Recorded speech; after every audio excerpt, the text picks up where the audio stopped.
जय हिंद दोस्तों, market studies and analysis में आपका बहुत बहुत स्वागत है। और अभी हम बात करेंगे आईडीएफसी फर्स्ट बैंक लिमिटेड के बारे में। बहुत ही कम समय में इसने बहुत आउट परफॉर्म करके दिखाया है। एक साल के अंदर इस बैंक ने अपने शेयर होल्डर्स को 130% के आसपास रिटर्न दिया है और एक महीने में 30% का जंप दिखाया है।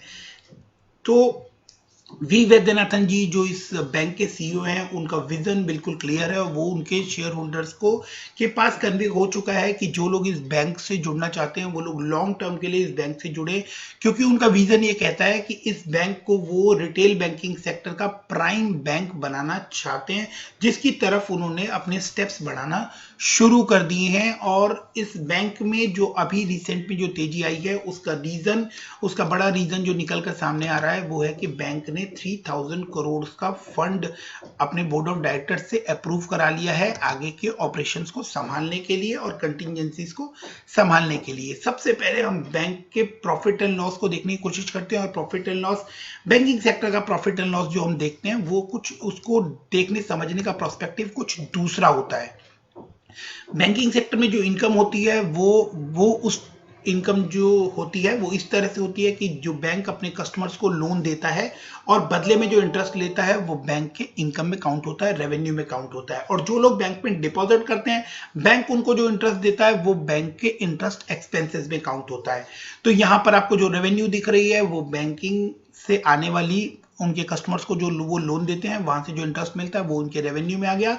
और जो ये इंटरेस्ट दिखाई दे रहा है ये आपको जो बैंक अपने कस्टमर्स को या डिपॉजिटर्स को जो इंटरेस्ट देता है उनके सेविंग्स के ऊपर, ये वो इंटरेस्ट है। तो बैंक स्टिल अभी फाइनेंसिंग लॉस में चल रहा है बिकॉज कि बैंक जो है वो इंटरेस्ट बहुत अच्छा पे कर रहा है, जिसकी वजह से बैंक को अभी फाइनेंसिंग लॉस होता हुआ आप लोगों को दिख रहा है। अब ये बैंक जो है ये डिपॉजिट्स बढ़ा रहा है। सबसे करंट पोजीशन पर ये बहुत अच्छे रेट ऑफ इंटरेस्ट 6 to 7% का रेट ऑफ इंटरेस्ट जो है वो अपने इन्वेस्टर्स को, अपने डिपॉजिटर्स को दे रहा है, जिसकी वजह से बैंक जो है वो फंड रेज कर रहा है और इनका कासा रेशियो जो है वो इंप्रूव हो रहा है।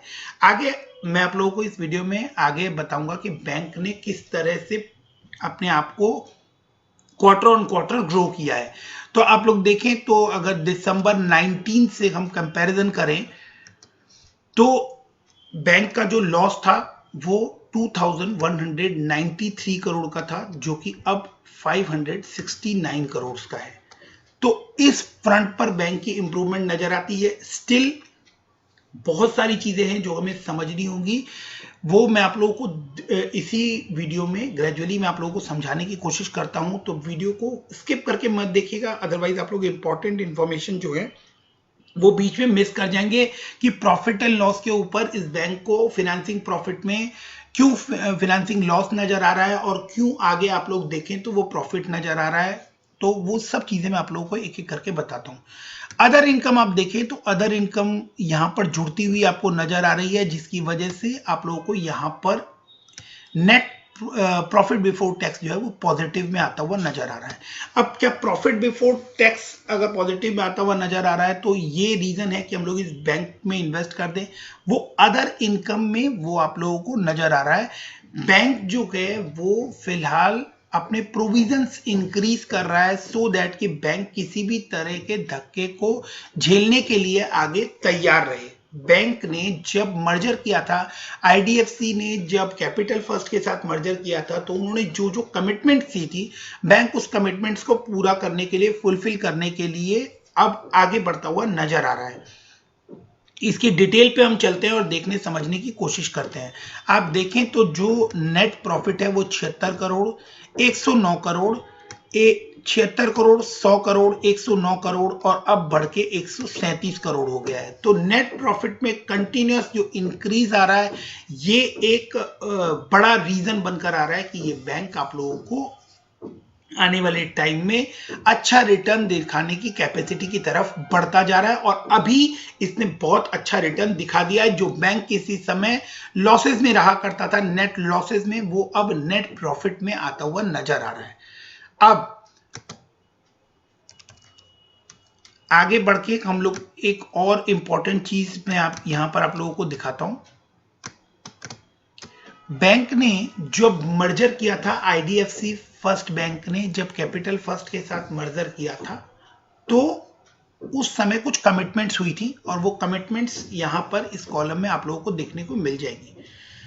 तो बैंक ने जो रिटेल फंड एसेट्स के लिए कमिटमेंट किया था, जो गाइडेंस मिली थी, वो 1 लाख करोड़ की थी और दिसंबर 2020 में एक्चुअल जो फंडेड एसेट्स है वो कंपनी के पास 66,665 है, मीन कि वो ऑन ट्रैक है।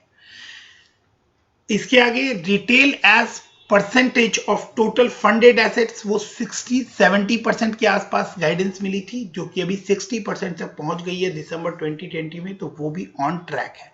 होलसेल फंडेड एसेट्स जो है वो 40,000 बोला था और वो ऑलमोस्ट 34,809 के आसपास है, तो वो भी ऑन ट्रैक है। अब हम ग्रॉस एनपीए की बात कर लेते हैं, जो बैंकिंग सेक्टर में सबसे बड़ी टेंशन बनकर बैंकिंग सेक्टर के लिए सामने आती है। तो उसका टारगेट 24 फाइनेंशियल ईयर 24-25 यहां पर आप देख सकते हैं। तो बैंक को ये गाइडेंस मिली थी कि ये बैंक जब दोनों आपस में मर्ज हो जाएंगे तो आगे आने वाले फ्यूचर प्रोजेक्शन और गाइडेंस क्या रहेंगी। तो क्रॉस एनपीए के लिए जो टारगेट रखा गया था वो 2.5% रखा गया था और करेंटली ये 1.33% है। ये सारी वजह है कि ये बैंक कंटिन्यूअस आउट परफॉर्म करता हुआ दिख रहा है। नेट एनपीए की बात करें तो 1 to 1.2% का नेट एनपीए प्रोजेक्ट किया गया था। ये गाइडेंस दी गई थी कि ये 1.122% रहना चाहिए और अभी ये करंटली 0.33% यहां पर शो हो रहा है। जो बैंक को प्रोविजंस करने को कहा गया था कि आपका प्रोविजंस जो हैं जो एनपीएस को कवर करेंगे वो 70% के आसपास होने चाहिए, वो 75% के आसपास है। आगे इस बैंक में और किस तरह की चीजें हमें नजर आती हैं, उन चीजों को हम बारीकी से समझते हैं। ये डिटेल्ड एनालिसिस है तो आप लोगों को थोड़ा सा टाइम इसके ऊपर स्पेंड करना पड़ सकता है, बट ये आपके पैसे के लिए और आपके लिए बहुत ज्यादा इंपॉर्टेंट होने वाला है।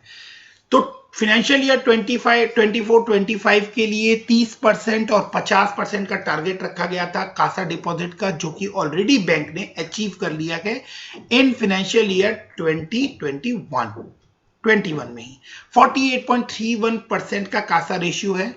Retail CASA plus retail term depositor और and total deposit term borrowing जो है वो 50% का था टारगेट, जो कि 46.83% यहां पर आपको कवर होता हुआ दिखाई दे रहा है। बैंक ने प्लान किया था कि वो 24-25 तक 800 to 900 ब्रांचेस ओपन करेगी।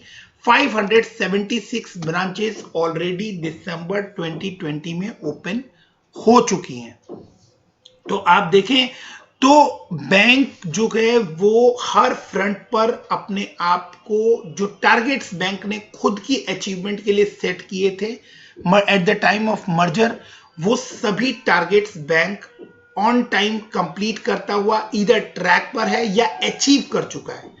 ये बड़ी वजह बनकर सामने आ रही है कि ये बैंक जो है आप लोगों को इस तरह का आउट परफॉर्म करता हुआ नजर आ रहा है। जो इस बैंक को कंटिन्यूअस ट्रैक करते हैं वो इसी वजह से इस शेयर में इन्वेस्टेड हैं, और जिन लोगों ने अभी तक इन्वेस्टमेंट नहीं किया है उनके लिए कि ये इस तरह के एनालिसिस वीडियो या इंफॉर्मेशन जो है वो लेकर आते हैं, और आप लोगों को ये समझना होगा कि आप लोगों को इन्वेस्ट कहां करना है। और चार्ट पर अगर कोई या फंडामेंटल वाइज कोई कंपनी अगर पास्ट में वीक नजर आ रही है तो क्या हमें ऐसे फंडामेंटल्स वाली कंपनी के बारे में रिसर्च नहीं करना चाहिए। तो आईडीएफसी उस केस में एक बहुत बड़ा एक्सेप्शन नजर आता है, और आईडीएफसी के जो फ्यूचर प्रोजेक्ट्स हैं और जो फ्यूचर प्लान है और जो करंट एक्टिविटीज है वो सब एक ही तरफ गाइड करती है कि ये बैंक आने वाले टाइम में एक बहुत बड़ा बैंक बनता हुआ नजर आने वाला है। अब हम इसको क्विकली चार्ट के ऊपर देखते हैं और समझने की कोशिश करते हैं। अब आप बोलेंगे कि चार्ट पर मैंने ये क्रॉस का साइन क्यों लगाया हुआ है, तो ये क्रॉस का साइन नहीं है फ्रेंड्स। अगर आप देखें तो मैंने यहां पर एक ट्रेंड लाइन ड्रॉ की है जो कि इसको रेजिस्ट कर रही थी, और आप बहुत ध्यान से देखें तो जहां पे इसने उस रेजिस्टेंस लेवल को, जो कि बहुत लंबे टाइम से चलता हुआ आ रहा था, तकरीबन आप कहें तो 2016 2015-16 से ऑलमोस्ट ये चलता हुआ आ रहा था, और इसी रेजिस्टेंस लाइन के ऊपर इसने बार बार कोशिश की है कि इस रेजिस्टेंस लाइन को ये ब्रेक कर दे, बट ये इसको ब्रेक नहीं कर पाया। और जहां इसने इस रेजिस्टेंस लाइन को ब्रेक किया है, वहां से रिजल्ट आप लोगों के सामने है कि इस बैंक ने किस तरह की रैली आप लोगों को दिखाई है। तो 1 जनवरी 2021 को इसने अपने इस बैरियर को, इस रेजिस्टेंस को ब्रेक किया है, और वहां से उस समय ये 38 रुपीज 53 पैसे के ऊपर ट्रेड करता हुआ दिखाई दे रहा था, और आज ये 68 रुपीज के ऊपर ट्रेड करता हुआ आपको दिखाई दे रहा है। अब यहां पर मैंने एक अनदर सपोर्ट लाइन या आप कहें रेजिस्टेंस लाइन मैंने ड्रॉ की है, जो रेजिस्टेंस लाइन मैं आप लोगों के लिए फर्दर थोड़ी इसको वाइडन करने की कोशिश करता हूं। करेक्ट। तो ये जो लाइन मैंने ड्रॉ की है, आप देखें तो ये लाइन यहां इस पोजीशन के ऊपर आप लोगों को आगे बढ़ती हुई दिखाई दे रही है। तो यहां पर इसने यहां से इस लाइन को जब ये सपोर्ट लेता हुआ कट करता हुआ नजर आ रहा है, तो आप इसको ध्यान से देखेंगे तो यहां पे जो क्रॉस बन रहा है, वहां पर इसने बहुत बुरी तरह से रेजिस्टेंस फेस किया था, जिसके बाद ये आप लोगों को बहुत डीप डाउन नीचे जाता हुआ दिखा था। आने वाले टाइम में इस शेयर का शॉर्ट टर्म में अगर कोई रेजिस्टेंस बनता है, तो वो आप यहां देख सकते हैं कि ये जो resistance level, immediate resistance level इसका जो बन रहा है वो 66.24 है, जिसको इसने आज ब्रेक कर दिया है वॉल्यूम्स के साथ। आज अगर ये रेजिस्टेंस यहां पर ये सस्टेन कर जाता है 66.24 के ऊपर, तो डेफिनेटली ये आप लोगों को शॉर्ट टर्म में ही बहुत अच्छा रिटर्न दिखाने वाला है। इसके बाद जो इसका रेजिस्टेंस लेवल बनता है, वो लेवल बनता है 69.04, और उसके बाद 71, देन 71 के बाद अगर ये कहीं रेजिस्टेंस फेस करेगा तो वो 75 के आसपास है, एंड सो ऑन। ये अगर इसको वॉल्यूम्स के साथ ब्रेक कर देता है, तो फिर इसका जो रेजिस्टेंस लेवल बनता है वो 81-82 रुपीज के आसपास बनता है, जो कि शॉर्ट टर्म में ही आप लोगों को अचीव होता दिखाई देने वाला है। तो ये बैंक अपनी राह पर चल पड़ा है, और फिलहाल इस बैंक में कोई डाउनसाइड किसी तरह का नजर नहीं आता। ये बैंक बहुत ही अच्छा परफॉर्म करता हुआ हमें दिखाई दे रहा है, और बैंक का विजन बिल्कुल क्लियर है कि वो कॉर्पोरेट फंडिंग को कन्वर्ट करके अपने रिटेल बैंकिंग को बढ़ाना चाहता है। और जिस तरह से बैंक अपनी रिटेल बैंकिंग को बढ़ा रहा है, आने वाले टाइम में आप लोगों को ये बैंक डेफिनेटली अच्छा परफॉर्म करता हुआ दिखाई देगा। तो मैं यहां आप लोगों को इस बैंक के चार्ट पैटर्न से ये समझाना चाह रहा हूं कि इस बैंक में अभी अपार संभावनाएं दिखती है, मगर इसका मतलब ये बिल्कुल नहीं है कि इस बैंक में कोई ऐसी बात नहीं है जिसको हमें ध्यान नहीं देना है या इंपॉर्टेंट नहीं है। वो इंपॉर्टेंट बात है कि बैंकिंग सेक्टर का जो सबसे बड़ा पॉइंट है वो है उसके एनपीएस।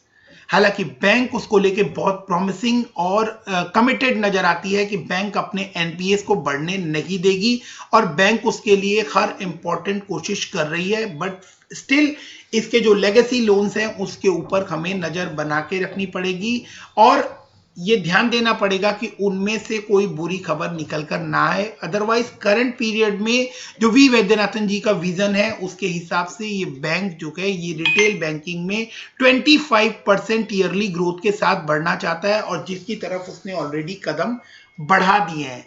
तो ये एक ऐसा शेयर है जहां पर इन्वेस्टमेंट की जा सकती है। अकॉर्डिंग टू मी आप लोगों के लिए बाई कॉल है, बट डेफिनेटली आप लोग अपनी स्टडीज इस शेयर को लेके कंप्लीट कीजिए, और अपने फाइनेंशियल एडवाइजर से बात कर तभी इस स्टॉक में इन्वेस्ट करने का कोई फैसला लीजिएगा। सो गाइस, वीडियो को यहां तक देखने के लिए थैंक यू वेरी मच, और अगर कोई भी सवाल इस बैंक से जुड़ा हुआ, इस शेयर से जुड़ा हुआ हो, तो आप लोग कमेंट सेक्शन में उसके बारे में मुझसे बात कर सकते हैं, पूछ सकते हैं। मैं पूरी कोशिश करूंगा कि मैं आप लोगों के हर सवाल का जवाब समय से दे सकूं।